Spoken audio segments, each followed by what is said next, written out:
Restrictive trade practice, अवरोधक व्यापारिक व्यवहार। रिस्ट्रिक्टिव ट्रेड प्रैक्टिस का मतलब होता है जब गुड्स और सर्विसेज, यानी कि जब सामान और सेवाएं, वस्तु और सेवाएं जो कि उपभोक्ता के लिए बनाई गई हैं, उनको अनजस्टिफाइड तरीके से उनकी कीमतें बढ़ाई जाएं या उन पे कंडीशंस इम्पोज की जाएं जो कि जस्टिफाइबल नहीं है, जो कि अनुचित नहीं है, और जिन्हें अनुचित तरीके से एक्सप्लेन नहीं किया जा सकता, जिनके बारे में ये नहीं बताया जा सकता कि भाई ये कीमतें क्यों बढ़ाई गई या ये शर्तें क्यों लगाई जा रही हैं। तो ये होता है रिस्ट्रिक्टिव ट्रेड प्रैक्टिस। ये किसके द्वारा किया जाता है? ये व्यापारी के द्वारा किया जाता है उपभोक्ता के खिलाफ। अनुचित व्यापारिक व्यवहार, अवरोधक व्यापारिक व्यवहार, सॉरी। तो ऐसा वो कैसे कर सकता है? सप्लाई यानी कि पूर्ति की फ्लो के साथ छेड़छाड़ करके, मतलब जितनी पूर्ति हो रही है मार्केट में उसकी पूर्ति के साथ छेड़खानी करके उसकी पूर्ति को कम कर दे या ज़्यादा कर दे, या मतलब कुछ उसके साथ छेड़खानी करे वस्तु की पूर्ति के साथ, सप्लाई ऑफ गुड्स, या उसकी कीमतों के साथ हेर फेर कर दे, या कंडीशंस ऑफ डिलीवरी को चेंज कर दे। तो ये ऐसा कैसे कर पाएगा एक दुकानदार? उसके लिए अलग अलग टेक्निक होती है उसके पास, जिसमें कि सम्मिलित क्या क्या दो कंडीशंस। या तो वो डिले कर दे। कैसी डिले? भाई कोई सामान देना था या कोई सेवा देनी थी, उसमें उसने जानबूझ के इतनी देर कर दी कि अब उस कस्टमर को उस सामान या उस सेवा को परचेज़ करने के लिए किसी थर्ड पार्टी के पास जाना पड़ेगा जहां वो चीज़ बहुत महंगी पड़ेगी।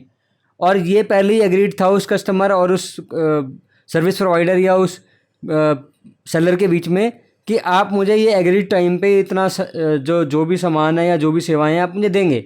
लेकिन उसने क्या किया? उसने जानबूझ के डिले कर दी।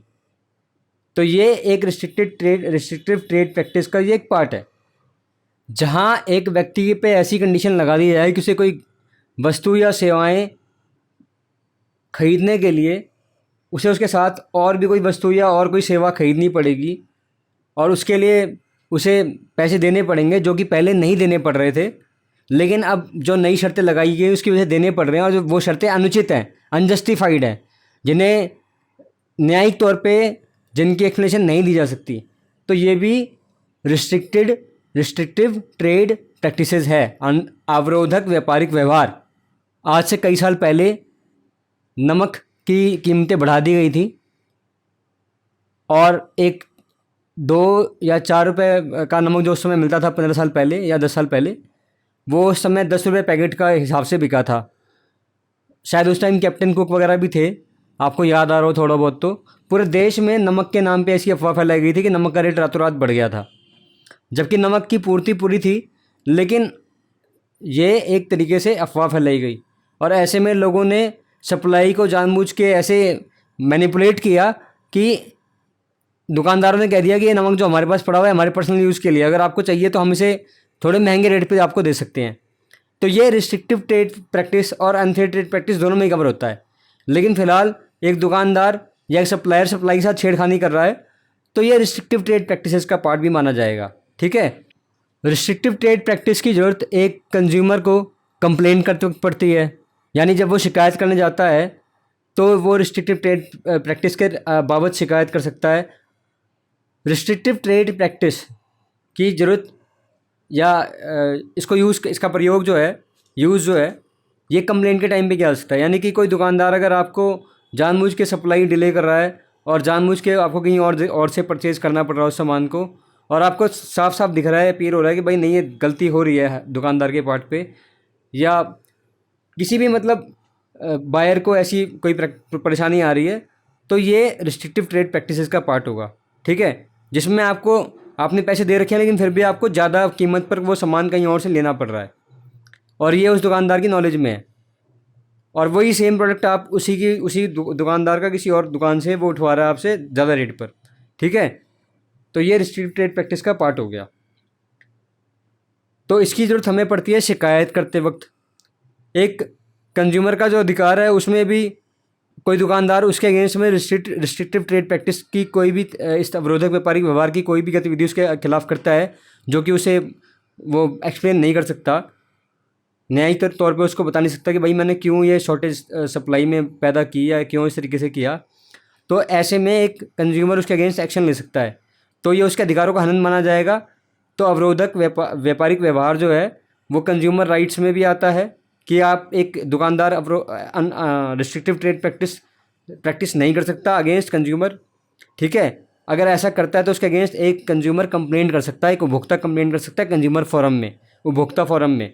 ठीक है, और कंज्यूमर कमीशन अगर जो होता है कंज्यूमर डिस्प्यूट रिड्रेसल फॉर्म, अगर वो देखता है, उसे पाता है, तो सेक्शन 39 के अंदर वो ऐसे सेलर को या ऐसी मैन्युफैक्चरर को या ऐसी कंपनी को जो कि रिस्ट्रिक्टिव ट्रेड प्रैक्टिसेस में इन्वॉल्व है उसको पनिश कर सकता है। ठीक है, इन सारी चीज़ों के लिए आपके पास एक वैलिड जीएसटी बिल होना चाहिए जिससे कि आप उसके अगेंस्ट एक्शन ले पाएँ अगर आपको कंज्यूमर फोरम में जाना है तो। लेकिन अगर आपके पास एक वैलिड बिल नहीं है तो भी आप एज अ जनरल पब्लिक उसके खिलाफ कंप्लेंट कर सकते हैं, और ऐसा करने के लिए आपको सेंट्रल कंज्यूमर प्रोटेक्शन अथॉरिटी को सिर्फ एक चिट्ठी लिखनी पड़ेगी। लेकिन ऐसे में आप कोई केस नहीं कर पाएंगे और आपको कोई मुआवजा नहीं मिलेगा। तो मुआवजे के पॉइंट ऑफ व्यू से तो ये गलत देखा जाए तो गलत है, लेकिन हाँ अगर जनरली आप पब्लिक की सेवा करना चाहते हैं तो आप ऐसे में बिना बिल के आप एक सेंट्रल कंज्यूमर प्रोटेक्शन अथॉरिटी को या स्टेट कंज्यूमर प्रोटेक्शन अथॉरिटी को या डिस्ट्रिक्ट के कलेक्टर को आप ये लिख सकते हैं और वो एक्शन ले सकता है उस पर्टिकुलर पर्सन के खिलाफ, क्योंकि ये रिस्ट्रिक्टिव ट्रेड पॉलिसी में अगर आता है, अगर वो चीज़ों को जानबूझ के शॉर्ट स्टॉक कर रहा है उसका, या उसकी सप्लाई के साथ हेर फेरबदल कर रहा है, या फिर उसकी कंडीशंस के साथ फेरबदल कर रहा है, तो ऐसे में आप उसके खिलाफ कंप्लेंट कर सकते हैं, शिकायत कर सकते हैं। धन्यवाद।